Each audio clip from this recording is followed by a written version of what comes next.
ನೋಡಿ ನನ್ನ ಹತ್ರ ಒಳ್ಳೆ ಕತೆ ಇದೆ ಅಂತ ನಾನು ಅಂದ್ಕೊಂಡಿದ್ದೀನಿ. ಇದನ್ನು ನಾನು ಹೆಂಗೆ ಪಿಚ್ ಮಾಡಬೇಕು, ಒಬ್ಬ ರೈಟ್ರೋ ಇಲ್ಲ ಡೈರೆಕ್ಟ್ರೋ ಪ್ರೊಡ್ಯೂಸರೋ ಅವ್ರ ಕಾಂಟ್ಯಾಕ್ಟ್ ಸಿಕ್ಕಿದ್ರೆ ಯಾವ ರೀತಿ ಅವ್ರನ್ನ ಅಪ್ರೋಚ್ ಮಾಡಬೇಕು, ನಂಬರ್ ಸಿಕ್ಬಿಟ್ಟಿದೆ ಅಂತ ಟಕ ಟಕ ಟಕ ಅಂತ ಮೆಸೇಜ್ ಕಳಿಸ್ತಿರ್ಬೇಕಾ, ಇಲ್ಲ ಬೇರೆ ಏನಾದರೂ ಅಪ್ರೋಚು ಇದೆಯಾ, ಅದಕ್ಕೆ ಸ್ವಲ್ಪ ಹೇಳ್ಕೊಡ್ರಿ ಅಭಿಜಿತ್. ಶೇಣ್ರಿ ಅಪ್ಪ, ನನ್ನ ಹೆಸರು ರೈಟರ್ ರಾಮಾಯಣ ಅಂತ್ರಿ. ಜಸ್ಟ್ 55 ಇಯರ್ಸ್ ಅಷ್ಟೇ. ಏನು ಇವನು ರಾಮಾಯಣ ಅಂತ ಹೆಸರಿಟ್ಕೊಂಡವನೇ ಅಂತ ಯೋಚಿಸ್ತಿದ್ದೀರೆ? ನಮ್ಮಪ್ಪ ಬಡ್ಡಿ ಮಗ ಅದು ಯಾವುದೋ ಹಳೇ ಕಾಲದ ಹೆಸರು ರಾಮಣ್ಣ ಅಂತ ಇಟ್ಟವನೆ. ನಾವು ರೈಟ್ರಲ್ವೇ, ಅದಕ್ಕೆ ಸ್ಟೈಲಾಗಿ ಅದನ್ನು ರಾಮಾಯಣ ಅಂತ ಮಾಡ್ಕೊಂಡ್ಬಿಟ್ಟೆ. ರಾಮಾಯಣಕ್ಕಿಂತ ಒಳ್ಳೆ ಸ್ಕ್ರಿಪ್ಟ್ ಇರೋದಕ್ಕೆ ಸಾಧ್ಯನೇನ್ರಿ? ಎನಿವೇಸ್, ನಾವು ತುಂಬ ದೊಡ್ಡ ರೈಟ್ರು ಆಗಬೇಕಿತ್ತು, ಜಸ್ಟ್ ಮಿಸ್ ಆಗಿ ಮೈಸೂರಿನಲ್ಲಿ ಮಜ್ಜಿಗೆ ಬಿಸ್ನೆಸ್ ಮಾಡ್ತೀವಿ. ಆದರೂ ಈ ಪ್ಯಾಸನ್ ಬಿಡೋದಕ್ಕಾಗಲ್ಲ ನೋಡಿ, ಅದಕ್ಕೆ ಈಗಲೂ ರೈಟ್ರ್ ಆಗೋದಕ್ಕೆ ಪ್ರಯತ್ನ ಪಡ್ತಾನೇ ಇದ್ದೀನಿ. ಇವತ್ತು ಅದು ಯಾರೋ ಕಿರಿಕ್ ಪಾರ್ಟಿ ಅವನೇ ಶ್ರೀಮನ್ನಾರಾಯಣ ಟೀಮಿಂದ ಕಾಲಿಗೆ ಸಿಗ್ತಿದ್ದಾರೆ. ಮೋಸ್ಟ್ಲಿ ಪ್ರೊಡ್ಯೂಸರೇ ಇರಬೇಕು. ಅವರು ಕಾಳು ಹಾಕಿ ಕ್ಯಾಚ್ ಹಾಕ್ಕೊಂಡು ಕತೆ ಹೇಳಿ ಫಿಲಿಮ್ ಮಾಡೋದೇಯಾ 100 ಡೇಸ್ ಓಡಿಸೋದೇಯಾ, ಏನಂತೀರಿ? ಕಾಲ್ ಮಾಡನ್ವಿ ಹಾಗಿದ್ರೆ.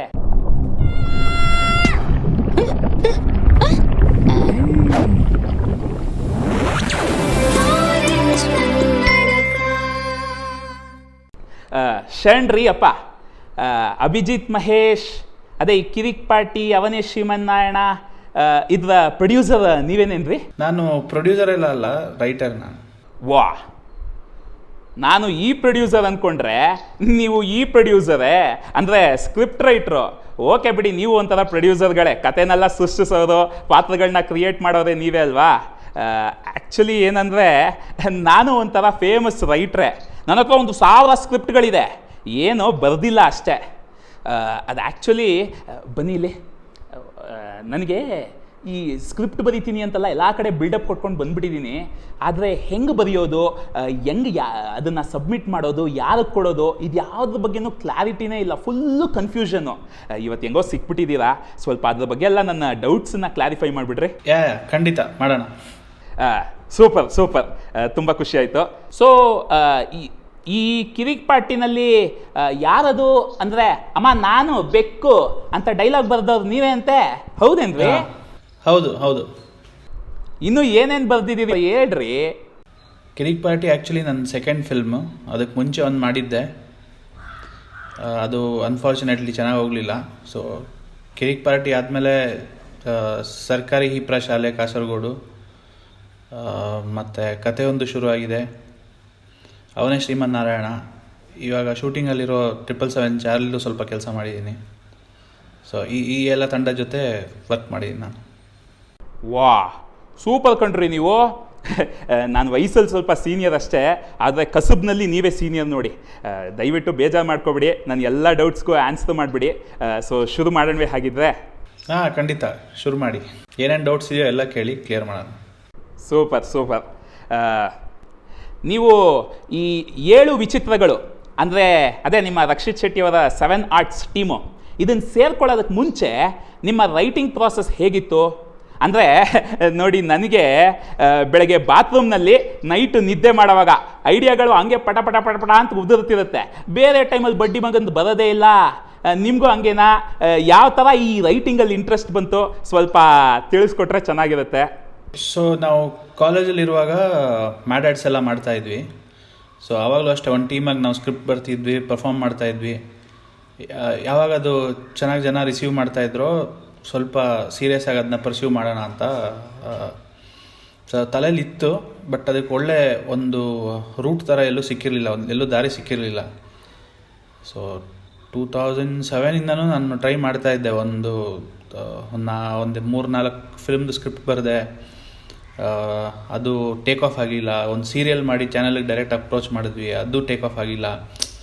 ಸೊ ಇದು ಯಾವುದೂ ಆಗಲ್ಲ ಅಂತ ಹೇಳ್ಬಿಟ್ಟು ನಾವೇ ಸ್ವಂತ ಮಾಡೋಣ ಅಂತ ಹೇಳಿ ನಾನು ನನ್ನ ಫ್ರೆಂಡು ಒಂದು ಫಿಲ್ಮ್ ಶುರು ಮಾಡೋಣ ಅಂತ ಹೇಳಿ ಒಂದು ಸ್ಕ್ರಿಪ್ಟ್ ಬರೆದು ಫೀಡ್ಬ್ಯಾಕ್ಗೆ ಅಂತ ರಕ್ಷಿತ್ ಹತ್ರ ಹೋಗಿದ್ದೆ. So because I knew Rakshit from short film days, ಜೊತೆಗೆ ಶಾರ್ಟ್ ಫಿಲ್ಮ್ ಎಲ್ಲ ಮಾಡಿದ್ವಿ. ಸೊ ಅವ್ನು ಗೊತ್ತಿದ್ದ ನನಗೆ, ಅವನ ಹತ್ರ ಫೀಡ್ಬ್ಯಾಕ್ ಕೇಳೋಕ್ಕೆ ಅಂತ ಹೋಗಿದ್ದೆ. ಸೊ ಆ ಟೈಮಲ್ಲಿ ಅಲ್ಲಿ ರಿಷಬ್ ಇದ್ದರು. ಸೊ ನಾನು ಇವನಿಗೆ ಕತೆ ನರೇಷನ್ ಕೊಟ್ಟಾದಮೇಲೆ ಇವನು ಇದರಲ್ಲಿ ಇದು ಚೆನ್ನಾಗಿದೆ, ಇದು ಚೆನ್ನಾಗಿಲ್ಲ, ಎಲ್ಲ ಕ್ಲೀನಾಗಿ ಆನೆಸ್ಟಾಗಿ ಫೀಡ್ಬ್ಯಾಕ್ ಹೇಳ್ದ. ಸರಿ ಅಂತ ನನ್ನ ಪಾಡಿ ನಾನಿದ್ದೆ. ರಿಷಬ್ ಅಲ್ಲಿದ್ರಲ್ಲ, ಅವ್ರು ಅದು ಕೇಳಿಸ್ಕೊಂಡು ಅವರೊಂದು ದಿವಸ ಫೋನ್ ಮಾಡಿದ್ರು ನನಗೆ, ನಾನೊಂದು ಚಿಕ್ಕ ಪಿಕ್ಚರ್ ಮಾಡ್ತಾಯಿದ್ದೀನಿ, ಜೊತೆಗೆ ಮಾಡ್ತೀಯ ಅಂತ. ಸರಿ ಸರ್ ಮಾಡೋಣ ಅಂಥೇಳಿ ಶುರು ಮಾಡಿದ್ವಿ. ಅದೇ ಫಿಲ್ಮ್, ಆ ಚಿಕ್ಕ ಫಿಲ್ಮೇ ಸರ್ಕಾರಿ ಪ್ರಶಾಲೆ ಕಾಸರಗೋಡು. ಸೊ ಅದ್ರ ಸ್ಕ್ರಿಪ್ಟು ಒಂದು ಸ್ಟ್ರಕ್ಚರ್ ಅಂತ ರೆಡಿ ಮಾಡಿದ್ಮೇಲೆ ಆ ಟೈಮ್ಗೆ ಅವನೇ ಶ್ರೀಮನ್ನಾರಾಯಣ ಶುರು ಮಾಡಬೇಕು ಅಂತ ರಕ್ಷಿತ್ ರಿಷಬ್ನ ಕರೆದ. ಸೊ ನಾನು +1 ಥರ ಹೋದೆ. ಸೊ ಅವನೇ ಶ್ರೀಮನ್ನಾರಾಯಣ ಬಜೆಟ್ ಕಾರಣದಿಂದ ಟೇಕ್ ಆಫ್ ಆಗಲಿಲ್ಲ ಆ ಟೈಮಲ್ಲಿ. ಸೊ ಆವಾಗ ಸ್ವಲ್ಪ ಚಿಕ್ಕ ಫಿಲ್ಮ್ ಶುರು ಮಾಡೋಣ ಅಂಥೇಳಿ ಕಿರಿಕ್ ಪಾರ್ಟಿ ಶುರು ಮಾಡಿದ್ವಿ ಎಲ್ಲರೂ ಸೇರಿ. ಸೊ ಅಲ್ಲಿಂದ ನನ್ನ ಜರ್ನಿ ಶುರು ಆಯಿತು ವಿತ್ ರಕ್ಷಿತ್ ಆ್ಯಂಡ್ ಟೀಮ್. ಅದ್ಭುತ ಅದ್ಭುತ. ನನಗೆ ಯಾವಾಗಲೂ ಒಂದು ಡೌಟ್ ಇರೋದು, ನಾನು ರೈಟರ್ ಆಗಬೇಕು ಅಂತಿದ್ದೀನಿ ನೋಡಿ. ಈ ಕಾಳಿದಾಸ ಪಿಕ್ಚರ್ನಲ್ಲಿ ದೇವಿ ಬಂದ್ಬಿಟ್ಟು ಅಣ್ಣವ್ರ ನಾಲ್ಗೆನಲ್ಲಿ ಕೆತ್ತಬಿಟ್ಟು ಹೋದ್ಮೇಲೆ ಅಣ್ಣ ಅವರು ದೊಡ್ಡ ರೈಟ್ರ್ ಆಗಿಬಿಡ್ತಾರಲ್ಲ, ಹಂಗೆ ಒಳ್ಳೆ ರೈಟ್ರ್ ಆಗೋದು ಅನ್ನೋದು ಆ ದೇವ್ರು ಕೊಡೋ ವರನ, ಇಲ್ಲ ಕಷ್ಟಪಟ್ಟು ಅಭ್ಯಾಸ ಮಾಡಿ ಬೆಳೆಸ್ಕೊಳ್ಳೋ ಅಂಥ ಒಂದು ಪ್ರತಿಭೆನಾ? ಸೊ ಇದೊಂದು ಸ್ವಲ್ಪ ಡಿಫಿಕಲ್ಟ್ ಕ್ವೆಶ್ಚನ್. ಬಟ್ ದೇವ್ರು ಕೊಟ್ಟಿದ್ದ ಆಶೀರ್ವಾದನೂ ಹೌದು. ನೀವು ಎಷ್ಟು ಪ್ರಾಕ್ಟೀಸ್ ಮಾಡಿ ನಿಮ್ಮನ್ನು ನೀವು ಡೆವಲಪ್ ಮಾಡ್ತೀರಾ, ಅಪ್ಡೇಟ್ ಮಾಡ್ಕೊತೀರಾ, ನೀವು ನಿನ್ನೆಗಿಂತ ಇವತ್ತು ಹೆಂಗೆ ಬೆಟರ್ ಆಗಿರ್ತೀರಾ, ಇವತ್ತಿಗಿಂತ ನಾಳೆ ಹೆಂಗೆ ಬೆಟರ್ ಸ್ಕ್ರೀನ್ ರೈಟರ್ ಆಗಿರ್ತೀರಾ ಅನ್ನೋದೂ ಹೌದು. ಸೊ ಎರಡೂ ಮಿಕ್ಸ್ಚರ್ ಆಫ್ ದೀಸ್ ಥಿಂಗ್ಸ್. ಸರಿ, ತುಂಬ ಬುದ್ಧಿವಂತಿಕೆಯಿಂದ ಉತ್ತರ ಕೊಟ್ಬಿಟ್ಟಿದ್ದೀರಾ. ಈಗ ಸ್ವಲ್ಪ ಟೆಕ್ನಿಕಲ್ ಆಗಿ ಒಂದು ಪ್ರಶ್ನೆ, ನನಗೆ ಅಷ್ಟೊಂದು ಇದ್ರ ಬಗ್ಗೆ ಗೊತ್ತಿಲ್ಲ, ಆದರೂ ಕೇಳ್ತೀನಿ. ಈ 3 ಮನೆ ಮಾಡಿ, ಅದೇ ಈ 3 ಆ್ಯಕ್ಟ್ ಸ್ಟ್ರಕ್ಚರ್ ಅಂತಾರಲ್ಲ, ಅದೇನೋ ಎಲ್ಲರೂ ಹೇಳ್ಕೊಂಡು ತಿರುಗಾಡ್ತಾರಪ್ಪ ಈ ರೈಟಿಂಗ್ ಪ್ರಾಸೆಸ್ಸಲ್ಲಿ ಇರೋರು. ಸೊ ಇದ್ರ ಬಗ್ಗೆ ನಿಮ್ಗೇನಾದರೂ ಗೊತ್ತಿದೆಯಾ? ಇದನ್ನು ನೀವು ಫಾಲೋ ಮಾಡ್ತೀರಾ? ಫಾಲೋ ಮಾಡಿದ್ರೆ ನೀವು ಯಾವಾಗಿಂದ ಇದನ್ನೆಲ್ಲ ಫಾಲೋ ಮಾಡೋದಕ್ಕೆ ಶುರು ಮಾಡಿದ್ರಿ? ನೀವು ಇನ್ವೇರಿಯಬ್ಲಿ ಯಾರಿಗೆ ಕೂತ್ಕೊಂಡು ಏನೋ ಒಂದು ಕತೆ ಹೇಳಿದ್ರು ಅದರಲ್ಲಿ 3 ಆ್ಯಕ್ಟ್ ಸ್ಟ್ರಕ್ಚರ್ ಇದ್ದೇ ಇರುತ್ತೆ. ಸೊ ಏನು 3 ಆ್ಯಕ್ಟ್ ಸ್ಟ್ರಕ್ಚರ್ ಅಂದರೆ ಒಂದು ಸೆಟಪ್ಪು, ಅದ್ರ ಮೇಲೆ ಒಂದು ಪ್ರಾಬ್ಲಮ್ಮು, ಆ ಪ್ರಾಬ್ಲಮ್ದು ರೆಸೊಲ್ಯೂಷನ್, ಎಲ್ಲ ಕಥೆಯಲ್ಲೂ ಇದು ಮಿನಿಮಮ್ ಬಂದೇ ಬರುತ್ತೆ. ಸೊ ನೀವು ಅದಕ್ಕೆ ಟೆಕ್ನಿಕಲಿ ದೊಡ್ಡ ವರ್ಡ್ ಹಾಕಿ ಏನೇನೋ ಕರಿಬೋದು. 3 act structure, act 1, 2, 3, 1, 2A, 2B, ಅದು ಇದು ಎಲ್ಲ ಕರಿಬೋದು. ಬಟ್ ನೀವು ಕೂತ್ಕೊಂಡು ಆನೆಸ್ಟಾಗಿ ಕತೆ ಬರೆದಾಗ ಅದರಲ್ಲಿ ಎಲ್ಲ ಎಲಿಮೆಂಟ್ಸು ಇದ್ದೇ ಇರುತ್ತೆ. ಬಟ್ ದೆನ್ ಯಾವುದಾದ್ರು ಎಷ್ಟೆಷ್ಟು ಇರಬೇಕು ನಿಮ್ಮ ಸಿನಿಮಾಲಿ ಅನ್ನೋದನ್ನು ಒಂದಷ್ಟು ಜನ ಸ್ಟಡಿ ಮಾಡಿದ್ದಾರೆ. ನಿಮಗೆ ಯಾರು ಸ್ಟಡಿ ಮಾಡಿದ್ದು ನಿಮಗೆ ಕರೆಕ್ಟ್ ಅನಿಸುತ್ತೋ ಅವ್ರನ್ನ ನೀವು ಫಾಲೋ ಮಾಡ್ಬೋದು. ಸೊ ಒಬ್ಬೊಬ್ರದ್ದು ಒಂದೊಂದು ಟೆಕ್ನಿಕ್ ಇದೆ. ಬಟ್ 100% ನಾನು ಬಿಲೀವ್ ಮಾಡೋದೇನು ಅಂದರೆ, ಸ್ಕ್ರಿಪ್ಟು ಮ್ಯಾಥಮೆಟಿಕ್ಸ್ ಅಲ್ಲ.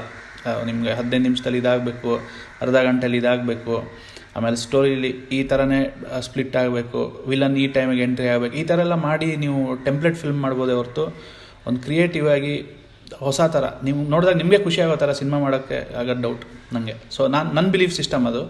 So may be others won't agri, but ನನ್ನ ಬಿಲೀಫ್ ಇದು. ಅದ್ಭುತ. ನೋಡಿ, ನನಗೆ ಈ ಪುಸ್ತಕ ಓದೋ ಅಭ್ಯಾಸ ಇಲ್ಲ ಕಣ್ರಿ. ಈ ಬುಕ್ ಓದೋದು ಹೆಂಗೆ ಒಬ್ಬ ರೈಟ್ರಿಗೆ ಉಪಯೋಗ ಆಗುತ್ತೆ, ಮತ್ತು ನೀವು ಯಾವುದಾದ್ರೂ ಈ ರೈಟಿಂಗ್ ಬಗ್ಗೆ ಎಸ್ಪೆಷಲಿ ಯಾವುದಾದ್ರೂ ಬುಕ್ ಓದಿದ್ದು ಅದು ನಿಮಗೆ ಸಹಾಯ ಆಗಿದ್ದು, ಆ ಥರ ಎಕ್ಸಾಂಪಲ್ಸ್ ಏನಾದರೂ ಇದ್ದರೆ ಸ್ವಲ್ಪ ತಿಳಿಸ್ಕೊಡ್ರಿ. ನಾನು ನಿಮ್ಮ ಥರನೇ ತುಂಬ ಸೋಂಬೇರಿ, ನಾನು ಬುಕ್ಕೆಲ್ಲ ಓದಲ್ಲ. ಬಟ್ ನನಗೆ ದೇವರ ಆಶೀರ್ವಾದ ಏನಿದೆ ಅಂದರೆ, ನನ್ನ ಸುತ್ತಮುತ್ತಲು ಬುಕ್ ಓದೋರು ಇದ್ದಾರೆ, ಅವ್ರು ಬಂದು ನಾಲೆಜ್ ಶೇರ್ ಮಾಡ್ತಾರೆ. ಎಕ್ಸಾಂಪಲ್ ಚಾನ್ ಇರಲಿ, ರಕ್ಷಿತ್ ಇರಲಿ. ಸೊ ನಾನು ಆ ವಿಷಯದಲ್ಲಿ ತುಂಬ ಲಕ್ಕಿ. ಇವರು ನನಗೆ ಇನ್ಫಾರ್ಮೇಷನ್ ಶೇರ್ ಮಾಡ್ತಾರೆ. ಅಗೇನ್ ಬುಕ್ ಓದೋದು ತುಂಬ ಇಂಪಾರ್ಟೆಂಟು. ಯಾಕೆಂದರೆ ನಿಮಗೆ ಸ್ಕ್ರೀನ್ ಪ್ಲೇ ಬರೆಯೋದನ್ನು ಯಾವ ಬುಕ್ಕು ಹೇಳ್ಕೊಡೋಕ್ಕಾಗಲ್ಲ. ನಿಮಗೆ ಒಂದು ಡಿಫ್ರೆಂಟ್ ಪರ್ಸ್ಪೆಕ್ಟಿವ್ ಕೊಡ್ಬೋದು. ಸ್ಟೋರಿ ರೈಟಿಂಗ್ ಮೇಲೆ ಒಂದು ಪ್ರಾಸೆಸ್ ಹೇಳ್ಕೊಡ್ಬೋದು ಅಷ್ಟೇ. ಕ್ರಿಯೇಟಿವಿಟಿ ನಿಮ್ಮದೇ. ಬಟ್ ಈ ಬುಕ್ ಓದೋದು ಅದೆಲ್ಲ ಹೊಸ ಪರ್ಸ್ಪೆಕ್ಟಿವ್ ಕೊಡ್ತಾ ಹೋಗುತ್ತೆ ನಿಮಗೆ, ಹೊಸ ಅಪ್ರೋಚ್ ಕೊಡ್ತಾ ಹೋಗುತ್ತೆ ರೈಟಿಂಗ್ ಅಂದರೆ ಏನು ಅನ್ನೋದು ಆ್ಯಕ್ಚುಲಿ. ಆಮೇಲೆ ಹಾಗೆ ನೀವು ಇವತ್ತು ಈ ಬುಕ್ಸ್ ಆಗಿರಲಿ ಅಥವಾ ನಿಮಗೆ ಆನ್ಲೈನ್ ಕೋರ್ಸಸ್ ಆಗಿರಲಿ ತುಂಬ ಈಸಿಲಿ ಆಕ್ಸೆಸಿಬಲ್. ಆಯಿತಾ, ನಾನು ಶುರು ಮಾಡಿದಾಗ ಬ್ಯಾಕ್ ಇನ್ 2007-8 ಇಂದ ನಾನು ಶುರು ಮಾಡಿದ್ದು ನನ್ನ ಜರ್ನಿ. ಆ ಟೈಮಲ್ಲಿ ನೀವು ಸ್ಕ್ರೀನ್ ರೈಟಿಂಗ್ ಬುಕ್ಸು ಹುಡುಕಬೇಕು. ಇಂಟರ್ನೆಟ್ ಎಲ್ಲ ನಿಮಗೆ ಗೊತ್ತು ಆ ಟೈಮಲ್ಲಿ ಹೆಂಗಿತ್ತು ಅಂದರೆ, ಆಕ್ಸೆಸಿಬಲ್ ಇಲ್ಲ. ಎಲ್ಲರ ಮನೇಲಿ ಇಂಟರ್ನೆಟ್ ಇಲ್ಲ, ಫೋನಲ್ಲಿ ಹೈ ಸ್ಪೀಡ್ ಇಂಟರ್ನೆಟ್ ಇಲ್ಲ, ನೀವೆಲ್ಲ ಕೂತ್ಕೊಂಡು ನೋಡೋಕ್ಕಾಗಲ್ಲ. ಬಟ್ ಇವಾಗಿಂದು ಟೈಮಲ್ಲಿ if you want to become a screen writer, ಸುಮಾರು ಆಪ್ಷನ್ಸ್ ಇದೆ ಕಲಿಯೋಕ್ಕೆ. So go through those videos, books ನಿಮಗೆ 100% ಹೆಲ್ಪ್ ಮಾಡುತ್ತೆ. ವಾ, ಸೂಪರು. ಅದೇನಂದರೆ ನನಗೆ ಈ ಕ್ಲಾಸ್ ರೂಮು ಕೋರ್ಸು ಇದೆಲ್ಲ ಕೂತ್ರೆ ಹಂಗೇ ಕಣ್ಣು ಎಳ್ಕೊಂಡು ಹೋಗ್ತಾ ಇರೋದು. ಸೊ ನಾವು ಯಾವುದೂ ಅದೆಲ್ಲ ಅಟೆಂಡ್ ಮಾಡಲಿಲ್ಲ. ಆದರೆ ತುಂಬ ಜನ ಹೇಳ್ತಾರೆ ಈ ಕೋರ್ಸ್ ಅಟೆಂಡ್ ಮಾಡೋದು ಇದೆಲ್ಲ ಒಳ್ಳೆಯದು ಅಂತ. ನಿಮ್ಗೇನು ಅನಿಸುತ್ತೆ? ಜೊತೆಗೆ ಈ ರೈಟಿಂಗು ಸ್ವಲ್ಪ ನಾನು ಇಂಪ್ರೂವ್ ಮಾಡ್ಕೋಬೇಕು ಕಣ್ರಿ. ಯಾವುದಾದ್ರೂ ಒಳ್ಳೆ ಟೆಕ್ನಿಕ್ ಇದ್ದರೆ ಹೇಳ್ರಿ, ಹೆಂಗೆ ರೈಟಿಂಗ್ನ ನಾವು ಬೆಳೆಸ್ಕೋಬೋದು, ನಮ್ಮ ಕೌಶಲ್ಯನ ಬೆಳೆಸ್ಕೋಬೋದು, ಸ್ವಲ್ಪ ಐಡಿಯಾ ಕೊಡ್ರಿ. ನಾನು ಯಾವುದು ಫಿಲ್ಮ್ ಸ್ಕೂಲ್ಗೆ ಹೋಗಿಲ್ಲ, ನಾನು ಯಾವುದು ಕೋರ್ಸ್ಗೂ ಸೇರಿಲ್ಲ. ನಂದು ಲರ್ನಿಂಗ್ ಏನೇ ಇತ್ತೋ ವಿತ್ ಮೈ ಟೀಮ್.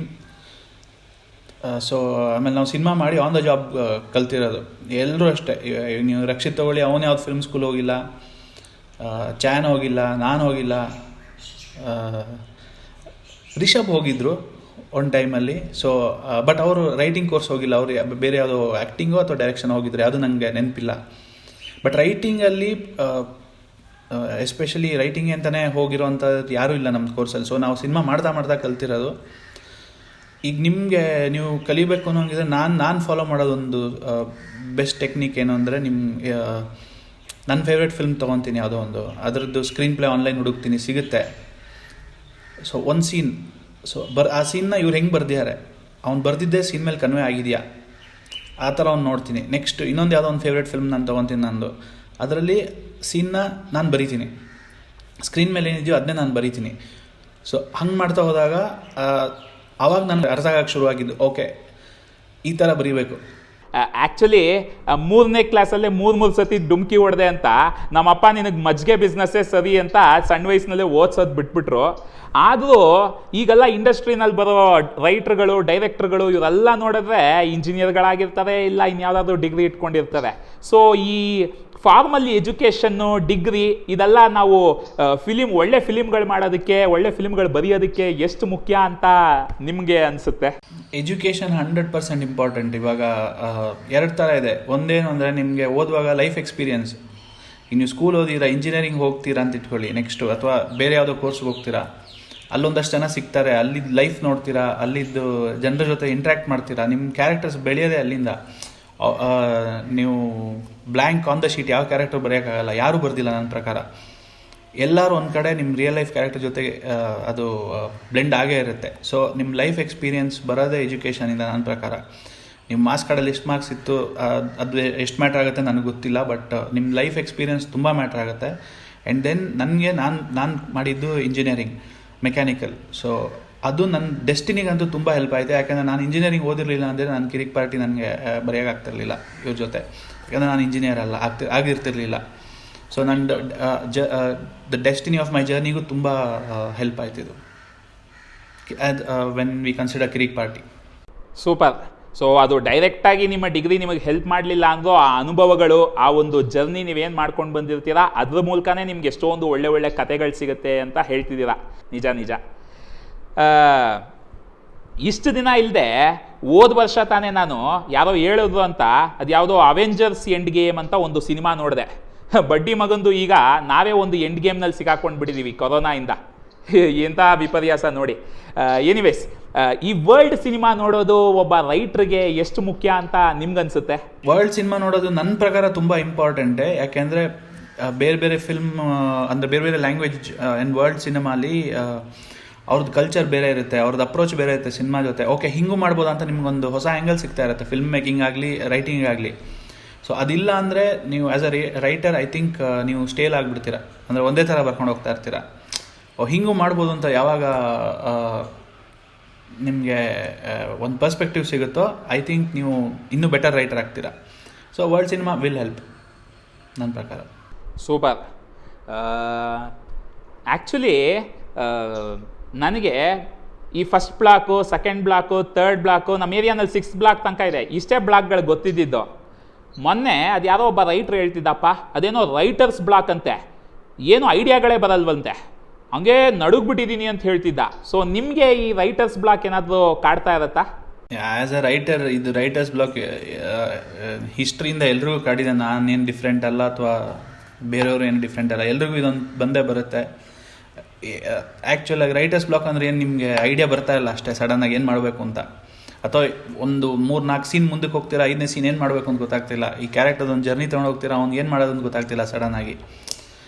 ಆ ಥರ ಸಿಚುವೇಷನಲ್ಲಿ ಎಲ್ಲರೂ ಸಿಕ್ಕಾಕೊಂಡಿದ್ದೀನಿ. ಅಂದರೆ ಎಲ್ಲ ಜಾಬ್ ಪ್ರೊಫೈಲಲ್ಲೂ ಸಿಕ್ಕಾಕೊಂತೀವಿ. Screen writing is no different. ಅಲ್ಲೂ ನೀವು ಆ ಥರ ಒಂದು ಸಿಚುವೇಶನ್ ಎದುರಿಸ್ತೀರಾ.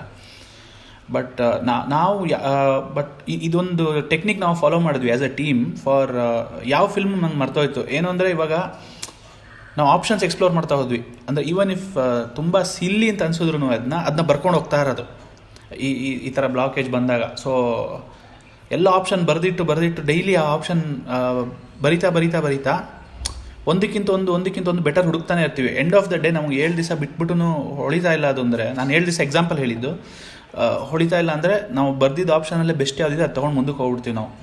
ಸೊ ನಿಲ್ಲಿಸ್ಬಿಡಲ್ಲ ಸ್ಟೋರಿ ಬರೆಯೋದನ್ನು. ಅದನ್ನ ತಿರ್ಗಾ ರಿವಿಸಿಟ್ ಮಾಡೋಣ ಯಾವ ಥರ ಬಂದ್ಬಿಟ್ಟು. ಬಟ್ ಅಲ್ಲೇ ಸ್ಟಕ್ಕಾಗಿ ಕೂತ್ಕೊಳ್ಳೋದ್ರಲ್ಲಿ ಅರ್ಥನೇ ಇಲ್ಲ. ಅದು ವರ್ಷಾನುಗಟ್ಟಲೆ ಹೋಗ್ಬಿಡುತ್ತೆ, ಗೊತ್ತೇ ಆಗಲ್ಲ. ಕರೆಕ್ಟಾಗಿ ಹೇಳಿದ್ರಿ ನೋಡಿ. ಅದು ಯಾವಾಗಲೂ ಒಂದ್ಸತಿ ಶೋಕಿಗೆ ಕತೆ ಬರೆಯೋರಿಗೆ ಓಕೆ, ಬಟ್ ಪ್ರೊಫೆಷ್ನಲಾಗಿ ಕತೆ ಬರೆಯೋದಕ್ಕೆ ಸುಮ್ಮನೆ ಕೂರೋಕ್ಕಾಗಲ್ಲ ನೋಡಿ.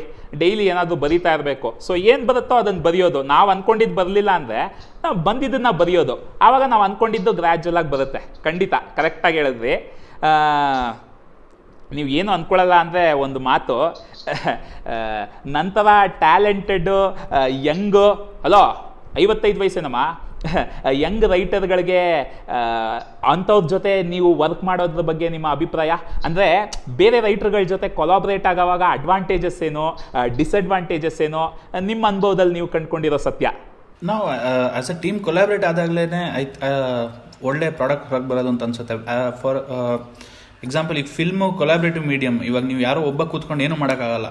ಅಫ್ಕೋರ್ಸ್ ಡೈರೆಕ್ಟರ್ ಅಂತ ಇರ್ತಾನೆ, ಒಂದು ಡೈರೆಕ್ಷನ್ ಹೇಳ್ತಾನೆ, ಫಿಲ್ಮ್ ಹಿಂಗೆ ಹೋಗಬೇಕು ಅಂತ ಅವ್ನು ಡಿಸೈಡ್ ಮಾಡ್ತಾನೆ. ಬಟ್ ದೆನ್ ಆ ಟ್ಯಾಲೆಂಟ್ ಪೂಲ್ ಒಟ್ಟಿಗೆ ಸೇರಿದಾಗಲೇ ಒಂದು ಒಳ್ಳೆ ಸಿನಿಮಾ ಆಗೋಕ್ಕೆ ಸಾಧ್ಯ.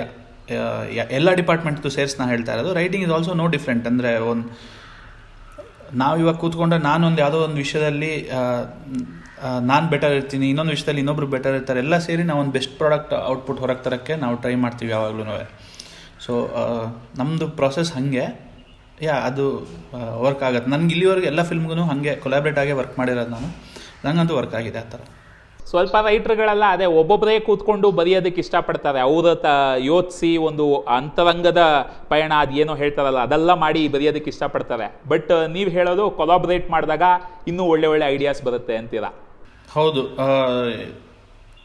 ಈಗ ನಾನು ಒಬ್ಬನೇ ಕೂತ್ಕೊಂಡು ಸ್ಟೋರಿ ಸ್ಟ್ರಕ್ಚರ್ ಅದೆಲ್ಲ ಮಾಡ್ತೀನಿ. ಬಟ್ ಫಸ್ಟ್ ಡ್ರಾಫ್ಟ್ ಮಾಡ್ಬೋದು. ಬಟ್ ನಮಗೆ ಇನ್ನೊಂದು ಡ್ರಾಫ್ಟ್ ಮಾಡಬೇಕು, ಇನ್ನೊಂದು ನೆಕ್ಸ್ಟ್ ಲೆವೆಲ್ಗೆ ತೊಗೊಂಡೋಗ್ಬೇಕು ನಂದು ಸ್ಟೋರಿ ಆ ಸ್ಕ್ರೀನ್ ಪ್ಲೇ ಅಂದಾಗ ನಾನು 100% I will prefer to collaborate with people. ನೀವು ಹೇಳ್ದಂಗೆ ಫಸ್ಟ್ ಡ್ರಾಫ್ಟು ಬೇಕಾದರೆ ನಾವೇ ಮಾಡ್ಕೋಬೋದು, ಆಮೇಲೆ ಕೊಲಾಬ್ರೇಟ್ ಆಗೋದು ಉತ್ತಮ. ಕರೆಕ್ಟ್, ನನಗೂ ಯಾರೋ ಹೇಳಿದ್ರು ಇದನ್ನು. ಅಂದಮೇಲೆ ಇದು ಕೇಳಲೇಬೇಕು. ಈ 7 Arts ಜೊತೆ ಸೇರಿದ ಮೇಲೆ ನಿಮ್ಮ ರೈಟಿಂಗ್ ಪ್ರಾಸೆಸ್ಸು ಯಾವ ರೀತಿ ಇವಾಲ್ವ್ ಆಗಿದೆ? ಅಂದರೆ ಮೊದಲು ನೀವು ಬರಿತಾ ಇದ್ದಿದ್ದಕ್ಕೂ ಈಗ ಇವ್ರ ಜೊತೆ ಸೇರ್ಕೊಂಡು ಬರೆಯೋದಕ್ಕೂ ಏನು ಇವಾಲ್ವ್ ಆಗಿದೆ, ಏನು ಡಿಫ್ರೆನ್ಸಸ್ ಇದೆ, ಸ್ವಲ್ಪ ಹೇಳೋದಕ್ಕಾಗತ್ತೆಯೇ? ಸಿನಿಮಾ ಅಂದರೆ ಹೀಗಿರಬೇಕು, ಸ್ಕ್ರೀನ್ ಪ್ಲೇ ಅಂದರೆ ಹೀಗಿರಬೇಕು ಅನ್ನೋದು ಐಡಿಯಾ ನನ್ನ ಮೊದಲಿನಿಂದ ಏನಿತ್ತು ಅದೇನು ಚೇಂಜ್ ಆಗಿಲ್ಲ. ಅದಿನ್ನೂ ಸ್ಟ್ರಾಂಗ್ ಆಗಿದೆ. ಯಾಕೆಂದರೆ ಈ ಟೀಮಲ್ಲಿ ಎಲ್ಲರೂ ಅದನ್ನೇ ಬಿಲೀವ್ ಮಾಡೋದು. ಬಟ್ ಪ್ರಾಸೆಸ್ ವೈಸ್ ಡೆಫಿನೆಟ್ಲಿ ನಂದು ಪ್ರಾಸೆಸ್ ಇಂಪ್ರೂವ್ ಆಗಿದೆ ಇಲ್ಲಿ ಬಂದಮೇಲೆ ಅಬೌಟ್ ಸ್ಕ್ರೀನ್ ರೈಟಿಂಗ್. ಆ್ಯಂಡ್ ಬೇರೆ ಜೊತೆ ಇಂಟ್ರ್ಯಾಕ್ಟ್ ಮಾಡಿ ಬೇರೆ ಥರ ಐಡಿಯಾ ಬಂದಮೇಲೆ ಅಫ್ಕೋರ್ಸ್ ನೀವು ಆ್ಯಸ್ ಅ ಪರ್ಸನ್ನು ಬೆಟರ್ ಆಗ್ತೀರಾ, ಆ್ಯಸ್ ಅ ರೈಟರು ಬೆಟರ್ ಆಗ್ತೀರಾ. ಸೊ ಆ ಪ್ರಾಸೆಸ್ ನನ್ನ ಜೊತೆಗೂ ಆಗಿದೆ ಇಲ್ಲಿ. ಅದ್ಭುತ. ಹೆಂಗೋ ಪ್ರಾಸೆಸ್ ಬೆಟರ್ ಆಗಿದೆ ಅಂತಿದ್ದೀರಾ, ಎಲ್ಲ ಟೀಮು ಎಕ್ಸ್ಪೀರಿಯನ್ಸು ಎಲ್ಲ ಬೆಳೆದಿದೆ ಅಂತಿದ್ದೀರಾ. ಈಗ ಮ್ಯಾಟ್ರಿಗೆ ಬಂದುಬಿಡೋಣ. ನೋಡಿ, ನಾನು 1 ವರ್ಷದಿಂದ ಯಾವುದಾದ್ರೂ ಡೈರೆಕ್ಟ್ರು ಪ್ರೊಡ್ಯೂಸರು ಫೋನ್ ನಂಬರ್ ಸಿಕ್ತು ಅಂದ್ಕೊಳ್ಳಿ, ಮಾರ್ನಿಂಗು ಈವ್ನಿಂಗು ನೋಡಿದೆ ಇನ್ಸ್ಟಾಗ್ರಾಮು ಫೇಸ್ಬುಕ್ಕು ಟ್ವಿಟ್ರು ಎಲ್ಲ ಕಡೆ ಸರ್ ಯಾವಾಗ ಸ್ಕ್ರಿಪ್ಟ್ ನರೇಷನ್ ಕೊಡಲಿ, ಯಾವಾಗ ಪಿಚ್ ಮಾಡಲಿ ಅಂತ ಕಾಲ್ ಮಾಡೋದು ಪಿಂಗ್ ಮಾಡೋದು ಮಾಡ್ತಾನೇ ಇದ್ದೀನಿ. ಬಡ್ಡಿ ಮಕ್ಕಳು, ಒಂದು ಡೈರೆಕ್ಟ್ರು, ಒಂದು ಪ್ರೊಡ್ಯೂಸರು, ಒಂದು ಅಪಾಯಿಂಟ್ಮೆಂಟೇ ಕೊಡ್ತಿಲ್ಲ. ನನಗೀಗ ಫುಲ್ಲು ಕನ್ಫ್ಯೂಷನ್ ಆಗಿಬಿಟ್ಟಿದೆ. ನೋಡಿ, ನನ್ನ ಹತ್ರ ಒಳ್ಳೆ ಕತೆ ಇದೆ ಅಂತ ನಾನು ಅಂದ್ಕೊಂಡಿದ್ದೀನಿ. ಇದನ್ನು ನಾನು ಹೆಂಗೆ ಪಿಚ್ ಮಾಡಬೇಕು? ಒಬ್ಬ ರೈಟ್ರೋ ಇಲ್ಲ ಡೈರೆಕ್ಟ್ರೋ ಪ್ರೊಡ್ಯೂಸರೋ ಅವ್ರ ಕಾಂಟ್ಯಾಕ್ಟ್ ಸಿಕ್ಕಿದ್ರೆ ಯಾವ ರೀತಿ ಅವ್ರನ್ನ ಅಪ್ರೋಚ್ ಮಾಡಬೇಕು? ನಂಬರ್ ಸಿಕ್ಬಿಟ್ಟಿದೆ ಅಂತ ಟಕ ಅಂತ ಮೆಸೇಜ್ ಕಳಿಸ್ತಿರ್ಬೇಕಾ, ಇಲ್ಲ ಬೇರೆ ಏನಾದರೂ ಅಪ್ರೋಚು ಇದೆಯಾ? ಅದಕ್ಕೆ ಸ್ವಲ್ಪ ಹೇಳ್ಕೊಡ್ರಿ ಅಭಿಜಿತ್. ನಾನು ಶುರು ಮಾಡಿದಾಗ ನಾನು ನಿಮ್ಮ ಥರನೇ ಇದ್ದೆ. ನಾನು ಎಲ್ಲ ಡೈರೆಕ್ಟ್ರಿಗೂ ಹೀರೋಗೂ ಮೆಸೇಜ್ ಹಾಕಿ, ಸರ್ ನನ್ನ ಹತ್ರ ಒಂದು ಕತೆ ಇದೆ, ನಂಗೆ ಹಿಂಗಿದೆ, ನಾನು ಮೀಟ್ ಮಾಡಬೇಕು ಅಂತ ಇಷ್ಟಿಷ್ಟು ಉದ್ದ ಮೆಸೇಜ್ಗೆಲ್ಲ ಹಾಕ್ಕೊಂಡು ಎಲ್ಲ ಮಾಡಿದ್ದೀನಿ, ಫೇಸ್ಬುಕ್ಕು, ಟ್ವಿಟರ್ ಎಲ್ಲ ಕಡೆ. ಬಟ್ ನನಗೂ ಎಲ್ಲಿಂದನೂ ರಿಪ್ಲೈ ಬರ್ತಾ ಇಲ್ಲ, ಸಖತ್ ಬೇಜಾರಾಗ್ತಾಯಿತ್ತು ಅವಾಗೆಲ್ಲ. ಬಟ್ ನಾವು ಇವಾಗ ನಾನು ರಕ್ಷಿತ್ ಅಥವಾ ರಿಷಬ್, ಪುಷ್ಕರ್ ಜೊತೆ ಇರ್ತೀನಲ್ಲ, ಅವಾಗ ನಂಗೆ ಗೊತ್ತಾಗುತ್ತೆ ಅವ್ರಿಗೆ ಎಷ್ಟು ಮೇಲ್ ಬರುತ್ತೆ ಅಂತ ದಿನಕ್ಕೆ ಅಂತ. 1,000 ಬರುತ್ತೆ. ನಾವು ಕಳಿಸುವಾಗ ನಮಗೇನು ಅನಿಸುತ್ತೆ, ಓಕೆ ನಂದು ಇಂಪಾರ್ಟೆಂಟ್ ಮೇಲ್ ಅಂತ. ಬಟ್ ಅವ್ರ ಪರ್ಸ್ಪೆಕ್ಟಿವಲ್ಲಿ ಯೋಚನೆ ಮಾಡಿ, ಅವ್ರು ಏನಕ್ಕೆ ರಿಪ್ಲೈ ಮಾಡಲ್ಲ ಅಂದರೆ ಅವ್ರ ಹತ್ರ ದಿನಕ್ಕೊಂದು 1,000 ಮೇಲ್ ಬರುತ್ತೆ, ನನ್ನ ಹತ್ರ ಒಂದು ಕತೆ ಇದೆ ಅಂತ. ಅವ್ರು ಹೆಂಗೆ ಚೂಸ್ ಮಾಡ್ತಾರೆ? 1,000 ಓದೋಷ್ಟು ಟೈಮ್ ಅಂತೂ ಅವ್ರಿಗಿರಲ್ಲ. ಹೆಂಗೆ ಮಾಡ್ತಾರೆ ಅವರು? ಸೊ ಅಲ್ಲಿಗೆ ನಿಮ್ಮದು ನೀವು ಹೇಳಿದ್ರಲ್ಲ ಆವಾಗಲೇ, ಬುಕ್ಸು, ಆನ್ಲೈನ್ ಲಿಂಕ್ಸು ಎಲ್ಲ, ಅಲ್ಲಿ ನಿಮ್ಗೆ ಹೆಲ್ಪ್ ಮಾಡೋದು ಬೆಟರ್. ಯಾಕಂದರೆ ನೀವು ಯಾವುದೇ ಸ್ಕ್ರೀನ್ ಪ್ಲೇ ರೈಟಿಂಗ್ ಬುಕ್ ತೊಗೊಳ್ಳಿ, ನೀವು ಹೆಂಗೆ ಪಿಚ್ ಮಾಡಬೇಕು ಅನ್ನೋದೇ ಮೇಯ್ನ್ ಅವ್ರದ್ದು. ನಾನು ಅದೇ ಹೇಳಿದ್ದು, ಸ್ಕ್ರೀನ್ ಪ್ಲೇ ಬರೆಯೋದನ್ನು ಯಾರೂ ಹೇಳ್ಕೊಡೋಕ್ಕಾಗಲ್ಲ ನಿಮಗೆ. ಓಕೆ, ಡೈಲಾಗ್ ಹಿಂಗೆ ಫಾರ್ಮ್ಯಾಟ್ ಮಾಡು, ಇದು ಹಿಂಗೆ ಫಾರ್ಮ್ಯಾಟ್ ಮಾಡು ಅಂತ ಹೇಳ್ಕೊಡ್ಬೋದು, ಒಂದು ಪರ್ಸ್ಪೆಕ್ಟಿವ್ ಕೊಡ್ಬೋದು. ಆ್ಯಂಡ್ ದೆನ್ ಈ ಪಿಚ್ ಅಂತ ಒಂದು ರೆಡಿ ಮಾಡೋದಿರುತ್ತಲ್ಲ ಪ್ರಾಜೆಕ್ಟ್ಗೆ, ಅದು ತುಂಬ ಇಂಪಾರ್ಟೆಂಟ್.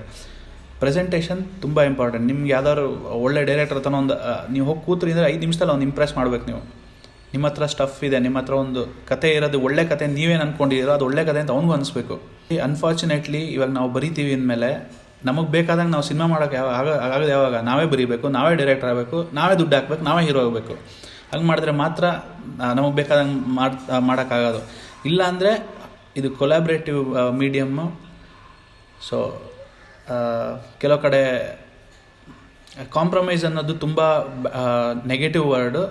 ನಾನು ಹೇಳ್ತಾ ಇರೋದು ಕೊಲಾಬ್ರೇಟ್ ಆಗಿ ಇಂಪ್ರೂವ್ ಆಗಿ ಒಂದು ಪ್ರಾಜೆಕ್ಟ್ ಮಾಡೋದು ಕಡೆ ನಾವು ಗಮನ ಹರಿಸ್ಬೇಕು. So presentation is very important. ಕರೆಕ್ಟಾಗಿ ಹೇಳಿದ್ರಿ. ಸೊ ನಾವುಗಳು ಏನೋ ಒಂದು ಜೋಶಲ್ಲಿ ಮೇಲ್ ಕಳಿಸ್ಬಿಟ್ಟು ನಿಮಿಷಕ್ಕೆ ಒಂದೊಂದು ಸತಿ ಮೇಲ್ ಬಂತ ಅಂತ ಚೆಕ್ ಮಾಡ್ತಿರ್ತೀವಿ. ಆದರೆ ಆ ಡೈರೆಕ್ಟರ್ಗಳಿಗೆ ಸಾವಿರಾರು ಅದೇ ಥರ ಮೇಲ್ಗಳು ಬಂದಾಗ ನಾವು ಸ್ವಲ್ಪ ನಮ್ಮ ಅಪ್ರೋಚನ್ನು ಅಪ್ಡೇಟ್ ಮಾಡ್ಕೋಬೇಕಾಗತ್ತೆ. ಖಂಡಿತ.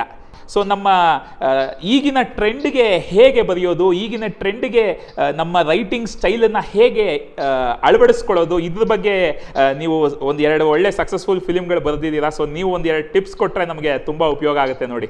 ಚಲನಚಿತ್ರದ ಹಲವಾರು ತಾಂತ್ರಿಕ ವಿಷಯಗಳ ಬಗ್ಗೆ ತಿಳ್ಕೊಳ್ಳೋಕ್ಕೆ ಲೈಕ್ ಮಾಡಿ, ಸಬ್ಸ್ಕ್ರೈಬ್ ಮಾಡಿ ಆರೆಂಜ್ ಕನ್ನಡಕ ಯೂಟ್ಯೂಬ್ ಚಾನಲ್. ಹಾಗೆ ಬೆಲ್ ಐಕನ್ನ ಒತ್ತಿ, ಯಾಕಂದರೆ ನೋಟಿಫಿಕೇಶನ್ ಬರಬೇಕು ನಿಮಗೆ.